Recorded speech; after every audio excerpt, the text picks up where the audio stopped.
Я иногда сталкиваюсь с такой темой подарков. Да, мужчина что-то сделал для женщины. И так как я женский коуч, я провожу курсы по взращиванию женской самооценки, по возвращению ее. Ну и самые разнообразные, если вам будет интересно, посмотрите в моем канале. Поступают такие вопросы от женщин с разных стран мира.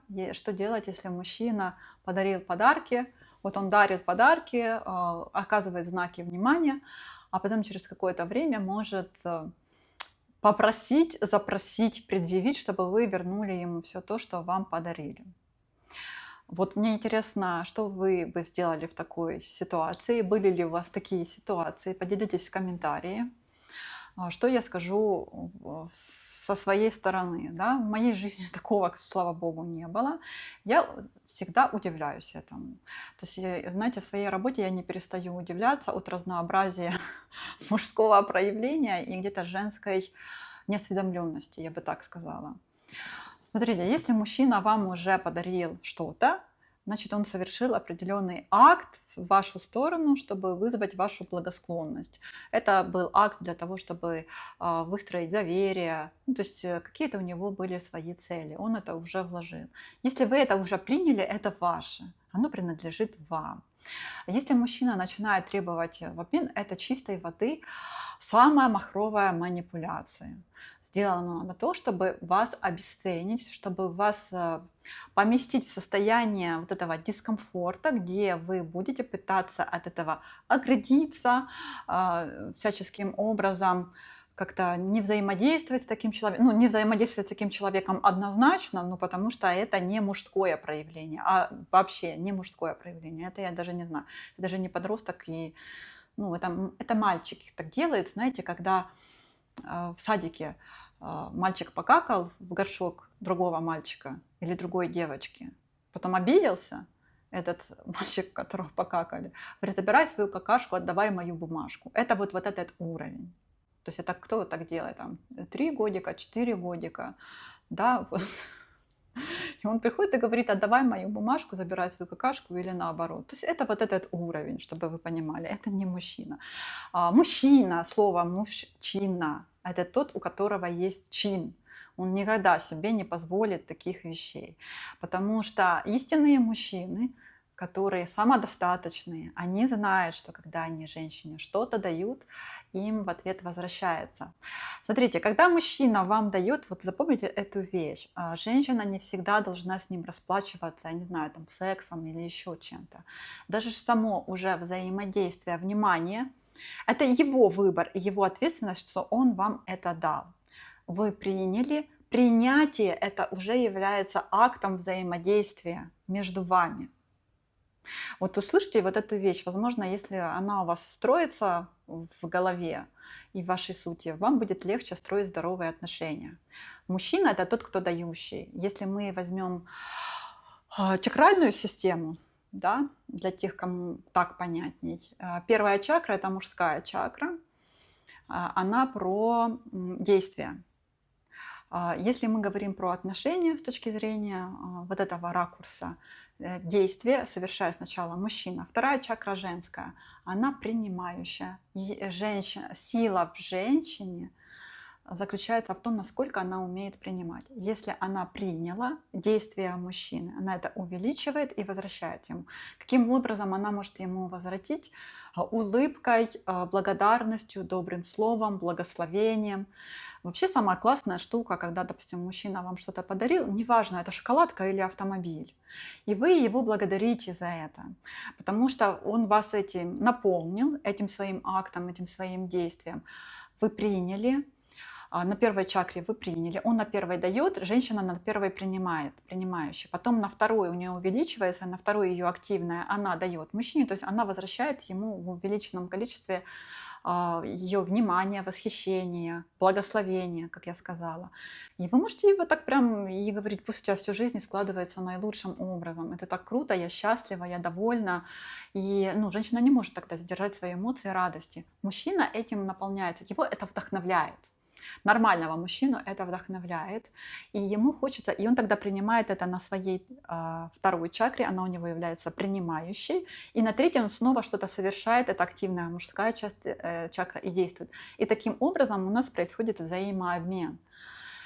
Женское активное действие, услышьте, пожалуйста, женское активное действие – это принимать или не принимать. Если мужчина направляет к вам что-то, подарок, внимание, комплимент, еще что-то, какую-то заботу, помощь, это его активное действие. Женщина в этот момент, она либо принимает, либо отвергает. Вот ее действие. Она не бежит ему, прыгает в постель и говорит: все, теперь я твоя. Она не возвращает ему там что-то. Нет, ее задача во взаимодействии принять или отвергнуть. Вот так это и происходит. И вы эти ухаживания либо принимаете с благодарностью, и эту благодарность возвращаете ему, либо вы отвергаете, если вам это не подходит. Теперь скажу попроще. Если у нас происходит половой акт, да, заметьте, сперматозоид движется к яйцеклетке. Яйцеклетка не бегает за сперматозоидом. И у яйцеклетки есть определенный тоже выбор. Она не все сперматозоидов, которые достигли ее, принимает в себя. Она выбирает, этого я принимаю, этого я не принимаю. То есть организм, он очень умный. И мы находимся в женских и мужских телах, естественно, взаимодействие, здоровое взаимодействие, оно должно быть вот таким. Поэтому если у вас мужчина требует назад подарки, во-первых, это не мужчина, во-вторых, ну, пусть растет дальше. Я бы не рекомендовала возвращать, потому что тогда вы согласитесь в обесценивании, которое вам мужчина предлагает. Потому что своим таким действием он вам предлагает принять то, что ты ужасная, там, ничтожная, недостойная того, чтобы мои блага, они тебя наполняли. Да? То есть таким вот образом. И вы здесь либо принимаете его действия, либо отвергаете. Если вы находитесь в самодостаточности, в принятии себя, в любви к себе, вот попробуйте даже вот это представить, что вы сейчас женщина, которая любит себя, которая уважает себя. Ее любит Господь, ее любит мир. А окружающий мир, он о ней всегда заботится. Вот почувствуйте вот это наполненное состояние. И к вам пришел человек, который говорит: отдай подарки. Ну как вы на него посмотрите? Ну, вы на него, скорее всего, посмотрите и скажете: если я сейчас отдам тебе это, я буду способствовать еще большей твоей деградации. Я это приняла в свой момент, за это я тебе была благодарна. Сейчас уже другое время, все. Иди, пожалуйста, живи свою жизнь дальше. Екатерина, ну вот, а почему вот в данное время вот этого очень много? Вот даже лично мне девчонки показывали переписку, как там предъявляли список того, что он ей дал, и она должна вернуть. То есть как бы не единожды. Мне вот такое показывали. Ну, почему так много вот этого? Ну, знаете, у меня первое, что приходит в голову, так я и отвечу. Сейчас деградировали не только мужчины, но деградировали, к сожалению, и женщины. И почему этого много? Потому что этот сценарий поддерживается с двух сторон, не только с одной стороны. Если бы, вот по-честному, вот по большому счету, если бы мужчинам женщины не возвращали подарки, ну вот они не велись на такие манипуляции. Даже давайте отойдем просто от подарков. Вот даже простой элементарный там вопрос. Я не знаю, мужчина приглашает женщину на свидание, и он ей говорит: приедь ко мне. То есть это уже отрицание. Вот вдумайтесь, это отрицание своей мужской природы. То есть он как сперматозоид не способен даже доехать до яйцеклетки, понимаете? То есть он атрофируется тогда, если он не совершает эти действия. И что делает женщина? Если она соглашается на такое предложение, яйцеклетка такая тык-тык-тык-тык-тык, поскакала к сперматозоиду. Это вообще разрушение естественных процессов. И в этих процессах участвуют обе стороны, к сожалению. Если бы женщины оставались просто яйцеклетками и оставались на своем законном месте своей любви, самодостаточности и так далее, они бы просто таких сперматозоидов, он бы к ней не мог бы доползти, и не было бы нездорового потомства в итоге. и слава богу. Поэтому почему так происходит? Женщины поддерживают этот сценарий. Мужчины так делают, это им не плюс. Слава богу, есть те, которые достойно ведут себя. Но если вот эти псевдомужчины, я бы так сказала, да, недорощенные мужчины, мальчики со своими горшками, листиками, какашками, которые вот требуют забрать вот это все, что они дали, обиделись, и потому что вот вы не сделали так, как вам хочется. Это малыши. Если вы не будете вступать в отношения с малышами, то вы даже и не станете в такой ситуации, где у вас малыш будет требовать назад вернуть подарок. Поэтому нужно смотреть, с кем вы взаимодействуете. Это первое. А во-вторых, если бы все женщины дружненько перестали взаимодействовать на тех сценариях, которые мужчины им предлагают, то мужчины очень быстро бы выросли. Вот реально очень быстро выросли бы. Мужчины сами по себе, они ленивые существа.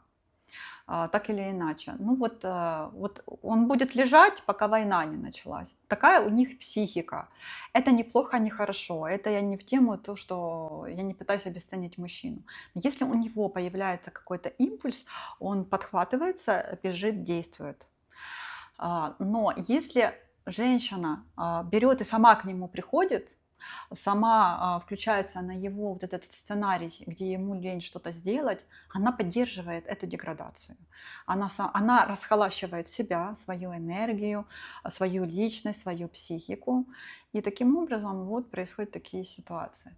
Поэтому я предлагаю, вот как всем женским сообществам, не поддерживать вот такие вот мужские сценарии. Если каждая женщина будет отвергать вот такое вот, как я уже ранее сказала, вы имеете право либо принимать такой сценарий, либо отвергать. Если у вас хватит смелости отвергать такие сценарии, то, во-первых, к вам будут пробиваться более активные сперматозоиды. А вот эти вот слабенькие, они там будут где-то засыхать, вздыхать. Но нам такие не нужны.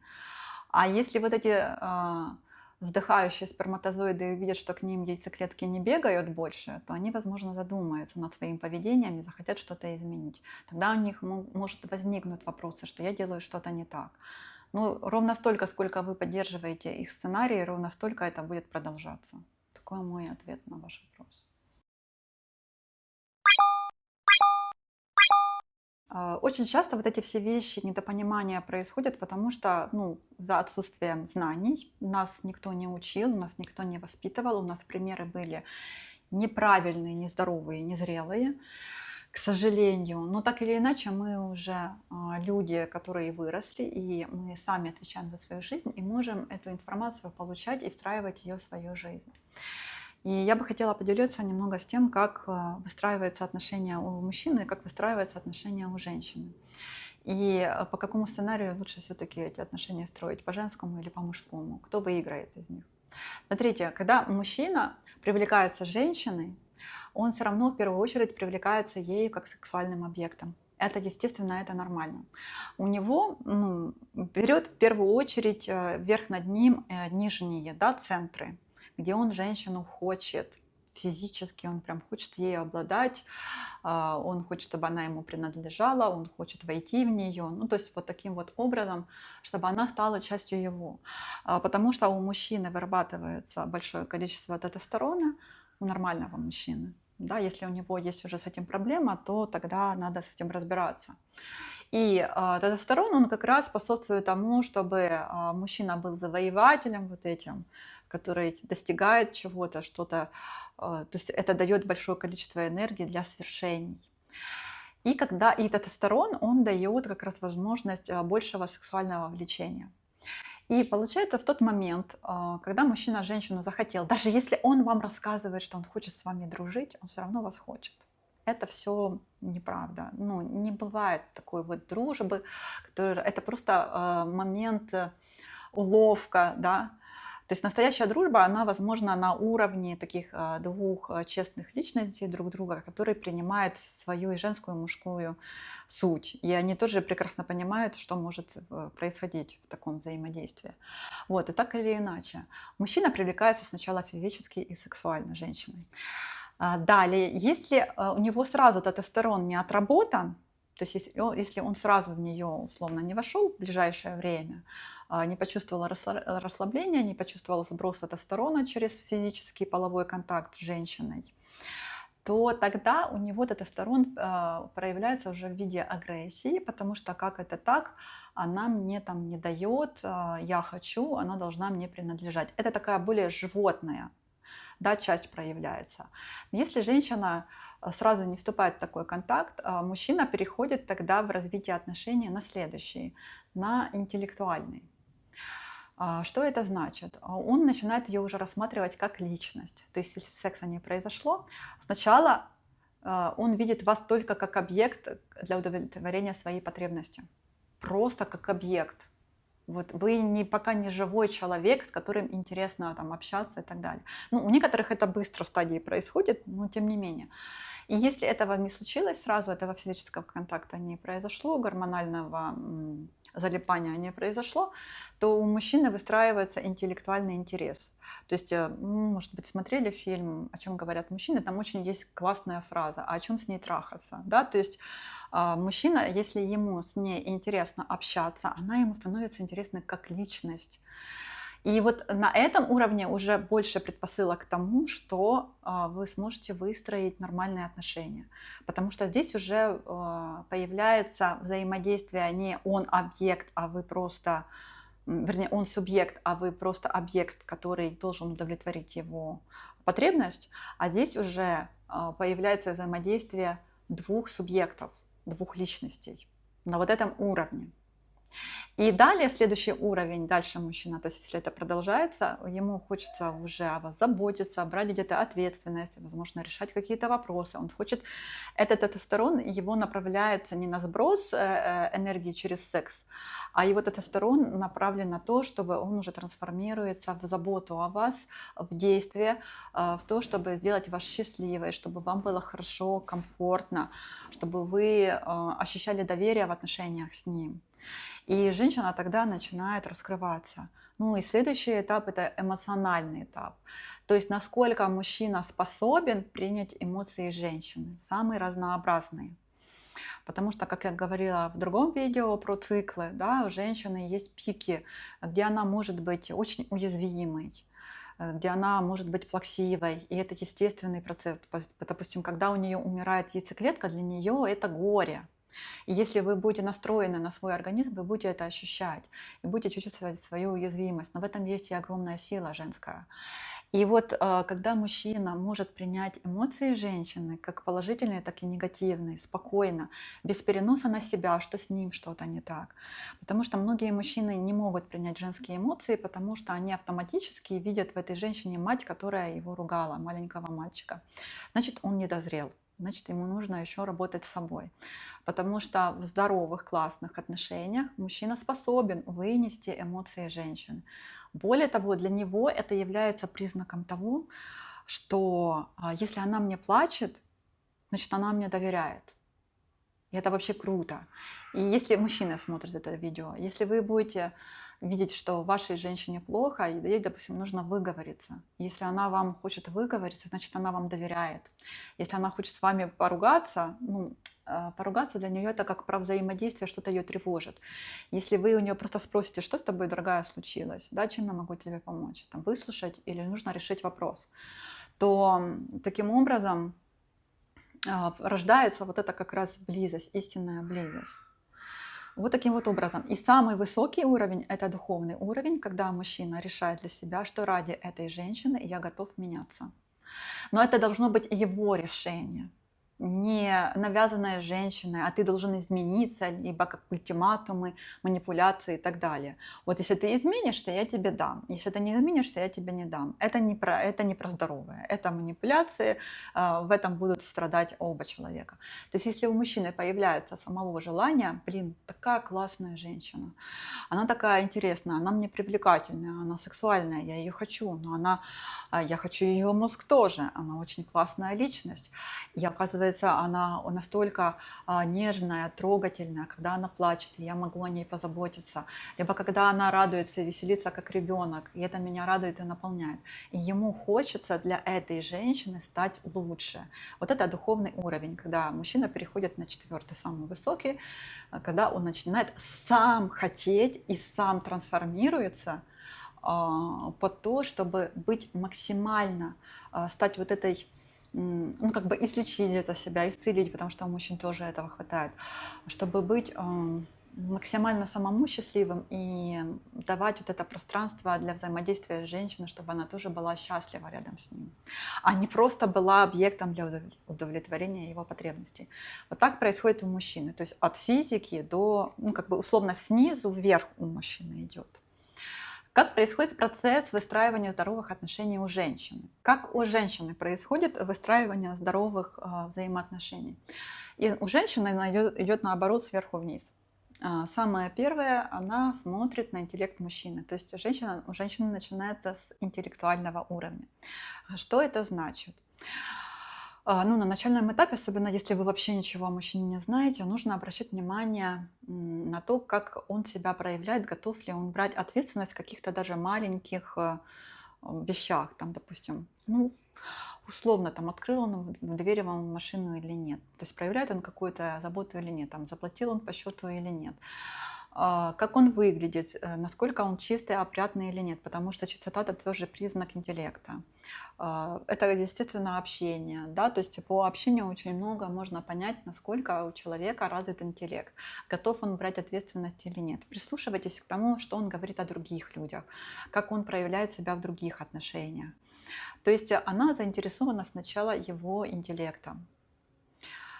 Интеллект – это про способность развиваться, про силу разума, про силу духа, что человек может контролировать свои чувства и эмоции, что он может контролировать свой тестостерон, и он не будет на нее нападать сразу, дай мне, обесценивать ее каким-то образом или манипулировать, чтобы сразу взять этот объект себе. Вот, то есть у него присутствует некая ответственность, плюс ну, вот эта забота и признак разума. Да, вам с ним интересно общаться на разные темы. Следующий этап, когда женщина видит, ага, вот здесь вот он может что-то для меня сделать, здесь может позаботиться, он мне интересен, и постепенно у нее складывается от его поступков доверие по чуть-чуть, где она может ему начать проявлять свои эмоции. То есть для женщины второй этап – это эмоциональный. Мы спускаемся на уровень сердца, и сразу мы спускаемся на уровень сердца. Если эмоционально она может открыть ему свое сердце, что это значит? Поделиться своими эмоциональными состояниями. То есть в самом начальном этапе не надо рассказывать про ваши трагедии, как вам плохо, что вы там не можете справиться или еще что-то. Ну, это тоже такая, знаете, история. Ну, как бы каждый человек, он хочет все равно не жертву, да, брать в отношения, а все-таки личность, которая вот дозрела уже. Тогда возможны вот эти здоровые отношения. То есть в эмоциональном плане женщине тоже надо уметь управлять своим состоянием психическим, эмоциональным, физическим. Вот, и тогда она начинает, может ему открываться больше эмоционально. Здесь она может проявлять и больше радости, и в то же время, если у нее там, допустим, ей печально сейчас, она может ему смело сказать: мне сейчас грустно, можешь там побыть просто рядом со мной, там подержать меня за руку, я не знаю, обнять меня. Вот мне просто сейчас грустно, сейчас вот такие вот процессы происходят. У меня была ситуация, когда один парень за мной ухаживал, и ну, когда у меня выстроились вот эти все циклы, о которых я раньше говорила, и перед тем, как ну, в какой-то момент у меня на внешнем плане все было классно, все было прекрасно. То есть никаких предпосылок к тому, чтобы стрессовать из-за чего-то, расстраиваться не было. Но внутри у меня было ощущение, что у меня какое-то горе случилось. Я сама не могла себя понять, мне вот просто очень хотелось плакать. Вот горе случилось и все. Ну, ничем не объяснимое внешними обстоятельствами. Но я себе доверяю, я разрешила себе войти в этот процесс. Как правило, когда есть доверие, ответы приходят после, что происходило. И мы встретились, и он говорит: Кать, что с тобой происходит? Я говорю: я не знаю, вот у меня ощущение, вот хочется плакать, и все. Не понимаю, почему, но вот такое вот состояние. Он спросил, что я могу для тебя сделать. Я говорю, ну, можешь просто вот побыть рядом, дать мне возможность вот этого присутствия. Вот если ты будешь рядом просто проявлять тепло, я тогда быстрее проживу этот процесс, я чуть-чуть поплачу, ну и все пройдет. Ну вот все прошло, и потом мне пришел ответ. Настолько была, ну иногда чувствительность повышается, была очень сильная настройка. Это яйцеклетка умерла, то есть она не оплодотворена. И у женщины гормоны срабатывают таким образом, что у нее является таким естественным процесс горевания. Из-за того, что мы куда-то мчимся и себя не слышим, не видим, не чувствуем, мы можем этого не осознавать. Но это естественно, нормально. Ну и я ему так и сказала, у меня яйцеклетка умерла. У него был такой шок. У него реально был такой шок. Он говорит, ну я такого в жизни еще не слышал. Но самое интересное, что в этот момент, когда мы искренне взаимодействуем с другим человеком, когда мы друг по отношению к другу взаимодействуем искренне, и мы в этом процессе друг за друга, а не друг против друга, а не там защищаемся, да, а друг за друга, то рождается вот эта близость. И для него это стало таким моментом откровения, близости. И это он мне не сказал, что я дура. У него наоборот появилось восхищение тому, что я себя чувствую и знаю. Это вызывает восхищение. И когда вот второй этап женщина эмоционально может открыться мужчине, если он готов принимать ее эмоции, ее доверие еще больше усиливается. И тогда она уже автоматически переходит на физический уровень. Только с вот этого уровня, когда у нее есть доверие на первом и втором уровне, она начинает в нем видеть уже мужчину, которого она хочет, где она готова уже ну, к сексуальному взаимодействию более глубокому. Более того, для женщины, когда она выбирает мужчину уже и впускает в себя, вот этот физический контакт происходит, на подсознательном уровне, значит, она его выбрала как своего мужчину, с которым она ну, готова вступать в союз, от которого она готова условно рожать ребенка, даже если она не хочет детей. Но так у нас работает ну, наша женская психика, то есть она готова его впустить в себя. Только вот тогда, когда было на основании доверия сформирована вот эта вся история, понимаете? И тогда близость, и у нас, получается, видите, разные процессы происходят. И ее духовный уровень, когда я умею принимать от мужчины его заботу, любовь, но я ему ничего за это не должна. Это самый высочайший духовный уровень, но его очень сложно понять, его очень сильно опошляют, перекручивают и искажают. Вот. И таким образом, смотрите, если мы будем действовать по сценарию мужчины, что секс происходит сразу, значит, женщина автоматически прошла первый, второй уровень и на третий, то есть она на третьем как бы с ним соединилась, а по факту он ничего для нее не сделал. Он о ней никаким образом не позаботился, он никаким образом не простроил это доверие. И значит, что происходит с женщиной? Происходит взлом ее системы. Ломается ее самооценка потом в итоге, и ну, она вся ломается. И даже если ей кажется, что так сейчас принято, как тут сейчас все сексуализировано, якобы это нормально. Нет, это не нормально. Для женской психики, для женского тела, для женского здоровья, для женской жизни это ненормально, когда отношения начинаются с физического уровня. Потому что мужчина ничего не сделал, доверие не сформировано, да, ну, а взлом произошел. И поэтому у женщины начинаются претензии к мужчине. Потому что она с ним уже вошла в отношения, как будто она его выбрала как мужа потенциального, да, а эти этапы не были прожиты, понимаете? И у нее вываливается претензия на него. Если нет возможности вывалить претензию к нему, то тогда претензия к себе. Как я это допустила, и я такая ничтожная, гадостная и так далее. То есть в любом случае это куда-то выльется, в какую-то сторону, или в одну, или в другую сторону. Если действовать по женскому сценарию развития отношений, это здоровый сценарий отношения. Для мужчины это плюс, потому что если женщина сразу не вступает с ним в физическую близость, у него есть возможность себя потренировать свой контроль чувств, направить свой тестостерон в реальные классные действия, а не взять его просто слить как расслабление через секс. То есть через это мужчина мужает, растет и взрослеет. если он проходит по этому пути. Поэтому вот в этом случае, когда по женскому сценарию происходят отношения, это здоровый тип отношений, выигрывают оба. Женщина воспринимает близость, она чувствует себя защищенной с мужчиной, потому что пройдены все этапы. Мужчина в процессе этого, он вырастает, он становится более сильным и целостным. И это для него огромный плюс. И тогда вот здесь, на вот этом уровне, возможно построить что-то хорошее и классное. Но опять-таки мы не застрахованы от того, что будет дальше происходить. То есть все равно, когда отношения строят два человека, когда у них есть это взаимодействие, два осознанных взаимодействия, они наполняют это поле между собой. Это пространство, которое формируется между ними. Но если вот так вот такие вот ломки, сломы происходят, как правило, это приводит только к разрушению. Ну и чаще всего страдает от этого женщина. Но проблема еще в том, что мужчина не вырастет. Вот в чем проблема еще. Когда женщины разрешают сразу, подпускают к себе вот сразу из страха одиночества или какой-то ничтожности, или больше никто не появится, или я больше не буду никому не нужна. То есть не разбираются с этой темой, не исцеляют себя и разрешают собой пользоваться, ну, мужчины ведь тоже деградируют, они не растут. Вообще, по большому счету, эти все вещи мужчине должен мужчина, такой же взрослый, зрелый, объяснять. И это классно, когда мужчина обучается у мужчины.